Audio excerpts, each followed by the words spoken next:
Hockey விளையாட்டில் கோல் கீப்பராக விளையாடுபவர்கள் கால்கள் மற்றும் கைகளில் மிக உறுதியான பாதுகாவல் கவசங்களை அணிந்திருப்பார்கள். சமீப காலமாக இவர்கள் பாதுகாவல் முகக்கவசங்களை அணிந்து களம் இறங்குகிறார்கள். ஏனென்றால் வேகமாக பறந்து வரும் கார்க் பந்துகள் முகத்திலோ அல்லது அவர்கள் சரீரத்திலோ நிரந்தரமான பாதிப்பை ஏற்படுத்திவிடக்கூடாது என்பதுதான் காரணம். ஒரு குறிப்பிட்ட ஹாக்கி குழுவினுடைய கோல் கீப்பர் ஒருமுறை ஃபைபர் கிளாஸில் உருவாக்கப்பட்ட முகக்கவசத்தில் உருமும் சிங்கத்தை போன்ற படம் பதித்த கவசத்துடன் விளையாட்டு களத்திலே இறங்கினார். விளையாட்டு முடிந்ததும் அவரை சூழ்ந்து கொண்ட பத்திரிகையாளர்கள், இந்த புதிய முகக்கவசத்தின் சிறப்பு என்ன, ஏன் இப்படி சிங்க முகம் கொண்ட கவசம் அணிந்திருக்கிறீர்கள் என்று கேட்டபொழுது, இதை அணிந்து கொள்வதால் நான் பலசாலியாக உணர்கிறேன் என்றார். ஆம், அவருடைய அந்த வார்த்தைகள் உண்மையாகவே அவருடைய விளையாட்டில் வெளிப்பட்டிருந்தது. வெற்றியை ருசி பார்த்த அவருடைய அணியே அதற்கு சாட்சி. ஒன்றுமில்லாத காரியங்களை கூட மிகவும் வலிமையானதாக நம் மனம் மாற்றுகிறது, பார்த்தீர்களா? நாம் நம்மை பலசாலிகளாக எண்ணும் பொழுது பலமுள்ளவர்களாக தைரியமாக செயல்படுகிறோம்.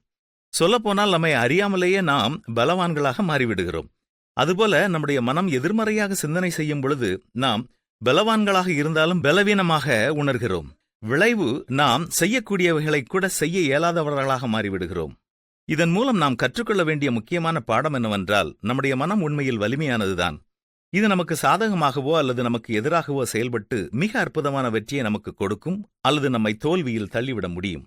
இதைப் போலத்தான் நம்முடைய விசுவாசமும். கர்த்தரை விசுவாசிப்பதால் உங்கள் வாழ்க்கை அற்புத மாற்றம் பெற முடியும். விசுவாசிப்பவனுக்கு எல்லாம் கூடும் என்று ஆண்டவரும் நமக்கு கூறியிருக்கிறார் அல்லவா?